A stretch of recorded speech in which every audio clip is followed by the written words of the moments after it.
Very good morning, have A nice day. ഇന്ന് ബട്ടർഫ്ലൈസിൻ്റെ എനർജിയിലുള്ള 2 കാർഡ്സാണ് എടുത്തിരിക്കുന്നത്.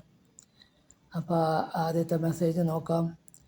Even if it's A little light ദർസ് A new beginning. അതായത് ഈ card പറയണത് അല്പം വൈകിയാലും ഒരു പുതിയ തുടക്കമുണ്ട് എന്നാണ് പറയണത്. അപ്പോൾ നിങ്ങൾക്ക് തോന്നാം കുറച്ച് വൈകി എന്നൊക്കെ, പക്ഷേ വൈകിയാലും അല്പം വൈകിയാലും ഒരു പുതിയ തുടക്കമുണ്ട് എന്നുള്ളതാണ് ആദ്യത്തെ മെസ്സേജ്. രണ്ടാമത്തെ കാർഡാണ് എന്താണ്, an open mind relationship with each other.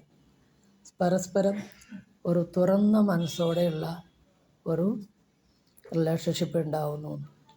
അതായത് കപ്പിൾസിൻ്റെ ഇടയിലുള്ള ആശയങ്ങളും പുതിയ കാഴ്ചപ്പാടുകൾ മുൻവിധികളില്ലാതെ അംഗീകരിക്കാൻ തയ്യാറാവുന്നു. അതാണ് പരസ്പരം തുറന്ന മനസ്സോടെയുള്ള റിലേഷൻഷിപ്പ് എന്ന് പറഞ്ഞ് സൂചിപ്പിക്കുന്നത്. യാതൊരു മുൻവിധികളും ഇല്ലാതെ കപ്പിൾസിൻ്റെ ഇടയിൽ ആശയങ്ങളും പുതിയ കാഴ്ചപ്പാടുകളും തുറന്ന മനസ്സോടെ അംഗീകരിക്കാനായിട്ട് തയ്യാറാവുന്നു. അതാണ് തുറന്ന മനസ്സോടെയുള്ള ഒരു ബന്ധം എന്നിവിടെ പറയുന്നത്. അത് രണ്ടാമത്തെ കാർഡിലെ മെസ്സേജ്. ആദ്യത്തെ കാർഡിൽ അല്പം വൈകിയാലും ഒരു പുതിയ തുടക്കമുണ്ട് എന്നുള്ളതാണ്.